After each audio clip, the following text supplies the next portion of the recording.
அனைவருக்கும் வணக்கம். இது விழுப்புரம் நேஷனல் அகாடமி யூடியூப் சேனலுங்க. நான் சரவணன், நேஷனல் அகாடமி முதல்வர். இன்றைக்கி 2 இம்பார்ட்டண்ட் டெட் சம்மந்தமான அப்டேட்ஸுங்க.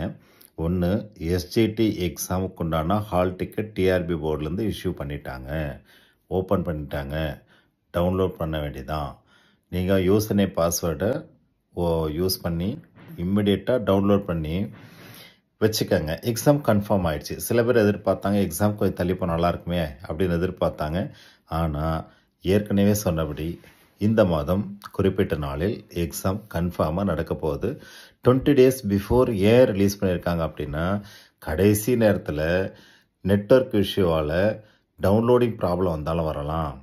பதற்றத்தை தவிர்க்கும் பொருட்டு 20 days பிஃபோரே உங்களுடைய லொக்கேஷனும் தெரிஞ்சுக்கலாம். சென்டரு நல்ல மனநிலை நீங்கள் எழுதணும் அப்படின்றதுக்காக உங்களுக்கு வழக்கத்திற்கு மாறாக வழக்கமாக 1 week அல்லது 10 days பிஃபோர் தான் உங்களுக்கு ஹால் டிக்கெட் அப்லோட் பண்ணுவாங்க.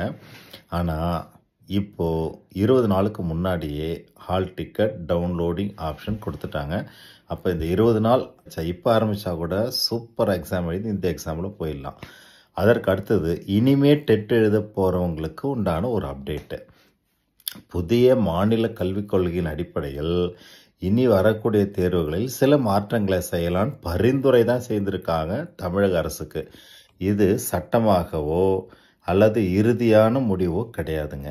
அதில் 2 விஷயம் இருக்குதுங்க. ஒன்று, டெட்டு தேர்வு டீச்சர்ஸ் எலிஜிபிலிட்டி டெஸ்ட்டில் சில மாற்றங்கள் கொண்டு வரலாம். சில பத்திரிகை செய்தியோ தொலைக்காட்சியிலையோ அல்லது சில சேனல்ஸில் பார்த்தீங்கன்னா கடுமையான தேர்வு பின்பற்றப்பட இருக்கிறது அப்படின்னு எல்லோரும் பயமுறுத்துகிற மாதிரி போட்டிருக்காங்க. டெட்டை பொறுத்த வரைக்கும் ஏற்கனவே இருக்க சிலபஸோட அடிஷ்னலாக சமூக நீதி சார்ந்த சில விஷயங்கள் கேள்வியாக கேட்கப்படலாம் என்று சொல்லப்பட்டிருக்கிறது. அதாவது ஏற்கனவே இருக்கக்கூடிய அந்த 150 கேள்வியில் அடிஷ்னலாக உங்களுக்கு சமூக நீதி சார்ந்த சில விஷயங்களை பொது அறிவு ஜிகே சேர்த்தா நல்லா இருக்கும் அப்படின்னு டெட்டுக்கு சொல்லியிருக்காங்க. டெட்டு எலிஜிபிலிட்டி டெஸ்ட்டை பாஸ் பண்ணதுக்கப்புறம் நியமன தேர்வுக்கு உண்டான தேர்வில் தான் சில கடுமையான விதிகளை பின்பற்றலாம், தேர்வு முறைகளை பின்பற்றலாம் அப்படின்னு சொல்லியிருக்காங்க. பல கட்ட மாற்றங்கள் செய்யலாம். அதாவது அதில் நாம் புரிஞ்சிக்க வேண்டியது என்னென்னா, ஏற்கனவே இப்போ நியமன தேர்வு நடந்தது இல்லைங்களா, சமீபத்தில் நடந்தது, அது வழக்கு போயிட்டுருக்கு. இன்னும் சில நாட்களில் அல்லது சில மாதங்களில் வழக்கு முடிவு பெற்று 3192 டீச்சர்ஸுக்கு அப்பாயின்மெண்ட் பண்ணப்படுவார்கள். சில மாதங்கள் காலதாமதம் ஆகுது அப்படின்றதுனால இப்போ 1 or 2 months லேட் ஆகுதுன்னு வச்சுக்காங்களேன். அதுவரை பல மாணவர்கள் பாதிக்கப்படக்கூடாது என்பதாலேயே எஸ்எம்சி மூலமாக சென்ற ஆண்டு பின்பற்றிய அந்த டெம்பரரி டீச்சர்ஸ் போடலான்னு இன்றைக்கி சொல்லியிருக்காங்க. அது ஏன்னா கல்வி பாதிக்கப்படக்கூடாது மாணவ செல்வங்களுக்கு அப்படின்ற ஒரே நோக்கம் தான். அதோட கூட விரைவில் அந்த 3192 போஸ்ட்டுக்கு அப்பாயிண்ட் பண்ணப்பட்டுருவாங்க.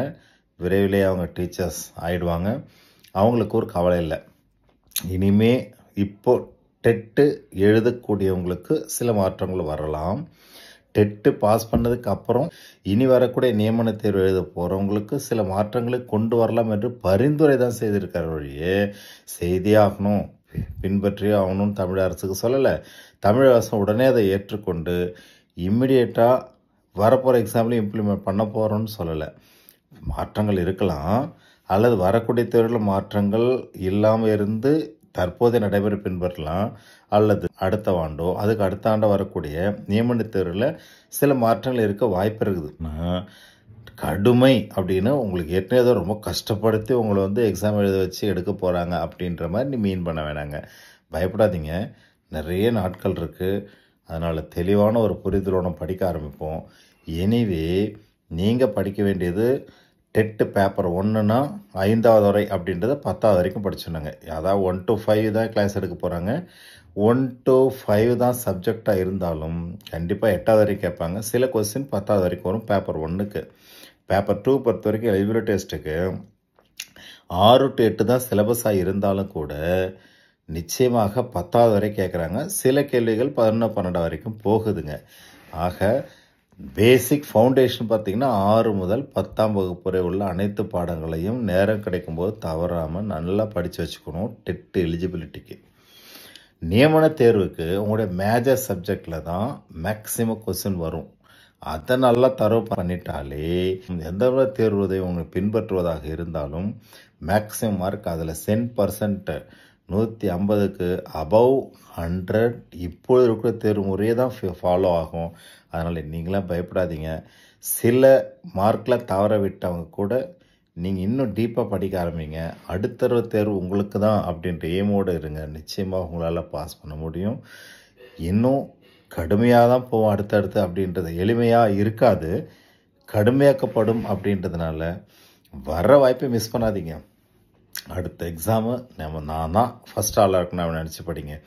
மேலும் டிஇடி சம்மந்தமாகவோ அல்லது எப்படி தேர்வு முறை பின்பற்றலாம், எந்த மாதிரி படிக்கலாம் அப்படின்ற உங்களோட சந்தேகங்கள் இருந்தால் நம்ம யூடியூப் சேனலில் கமெண்ட் பாக்ஸில் தெரிவிங்க. நம்ம சேனல் நேஷனல் அகாடமி விழுப்புரத்தை சப்ஸ்கிரைப் பண்ணுங்கள், உங்கள் ஃப்ரெண்ட்ஸுக்கும் ஷேர் பண்ணுங்கள். அடுத்தடுத்த அப்டேட்ஸை பார்க்கலாம். நன்றி, வணக்கம்.